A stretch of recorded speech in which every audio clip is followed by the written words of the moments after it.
Europe 1. Pascal Praud et vous. De 11h à 13h sur Europe 1. Un témoignage fort, émouvant, que vous avez pu entendre samedi soir sur Europe 1, celui d'Elia, la gérante du bistrot de la Gaîté Lyrique. Elle a lancé un appel à l'aide sur Europe 1. Depuis le 10 décembre, elle ne peut plus travailler. Son restaurant est à côté du théâtre de la Gaîté Lyrique, occupé par des migrants. Cette maman est en grande détresse. Elle ne peut plus rembourser son crédit.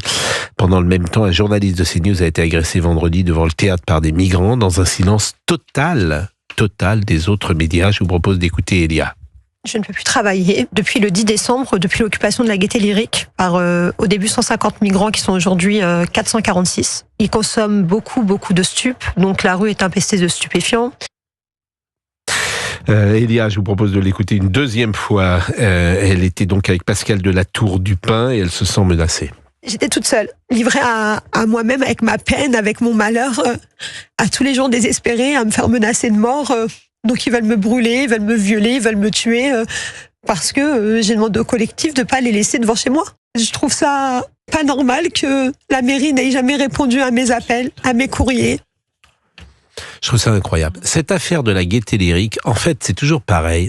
Cette affaire est incroyable. Pourquoi ? D'abord, parce qu'il y a quand même 200 personnes qu'on dit mineurs, qui sont évidemment pas plus mineurs que moi, et qui occupent cet espace depuis des semaines. Vous avez le préfet de Paris qui ne peut pas intervenir parce que la mairie de Paris, c'est de sa responsabilité, ne lui a pas demandé d'intervenir. Et vous avez, comme toujours, un silence mais total des autres médias. C'est-à-dire que cette dame, vous ne l'entendrez nulle part ailleurs. En fait, c'est ça qui est absolument terrifiant aujourd'hui, c'est qu'il y a les bonnes victimes et les mauvaises victimes.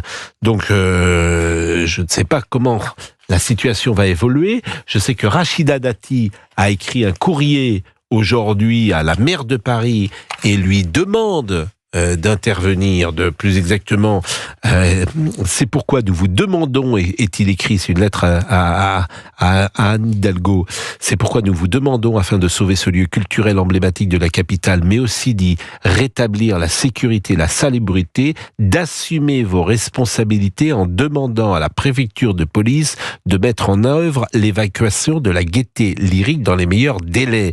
Et c'est signé Rachida Dati au nom de son ministère de la Culture, maire du 7e arrondissement également, Madame Dati. Et puis en marge de cela, un journaliste a été agressé, il est de notre équipe, il est de CNews, il a été frappé vendredi par des migrants. Ils me foutent par terre, et là je sens que ça part vraiment en vrille. Je prends plein de petits coups, c'est violent, je dirais psychologiquement plus que physiquement. Je me retrouve au sol et là je commence un petit peu à paniquer, je dois vous avouer, parce que je me dis mais qu'est-ce qu'ils vont me faire ? Et en fait il y a une femme de la gendarmerie là, mais vraiment qui me sauve la vie. Voilà ce qu'on pouvait dire sur ce dossier de la Gaîté Lyrique, et on ne citera pas le nom de ce journaliste bien sûr pour préserver son anonymat.